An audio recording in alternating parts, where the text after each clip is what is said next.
வணக்கம். கரூர் மாவட்டம் அரசு மேல்நிலைப்பள்ளி தோகைமலையில் நான் 10ஆம் வகுப்பு படித்து வருகிறேன். நான் மேஜர் சுதீர்குமார் வாலியாவை பற்றி சில வார்த்தைகள் பேச வந்துள்ளேன்.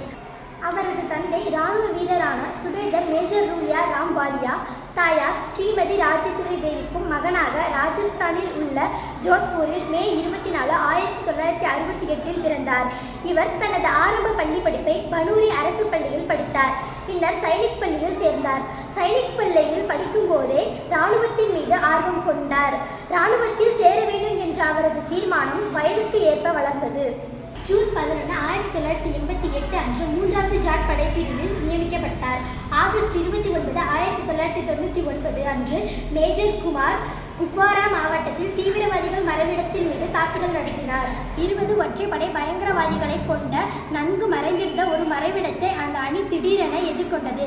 மேஜர் சுதீர் விரைவாக தனது குழுவை ஒருங்கிணைந்து மறைவிடத்தை தாக்கினார். முன்னணியில் இருந்து வழிநடத்தி அரிய துணிச்சலை வெளிப்படுத்திய மேஜர் சுதீர் 4 தீவிரவாதிகளை தனி ஆளாக கொன்றார். இருப்பினும் அவரது வயிற்றிலும் மார்பிலும் 2 துப்பாக்கி குண்டுகள் பதிக்கப்பட்டன. அவரால் நகர முடியவில்லை என்றாலும் சந்தேகத்திற்குரிய அனைத்து போராளிகளையும் அவர்கள் அகற்றும் வரை அவர் தனது குழுவிற்கு தொடர்ந்து உத்தரவுகளை வழங்கினார். மேஜர் சுதீர் விமானம் மூலம் இராணுவ அடிப்படை மருத்துவமனைக்கு கொண்டு செல்லப்பட்டார்.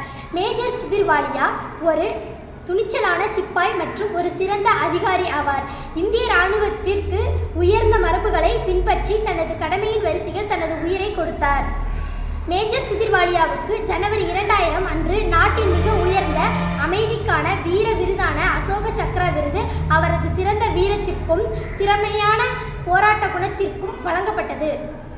நன்றி.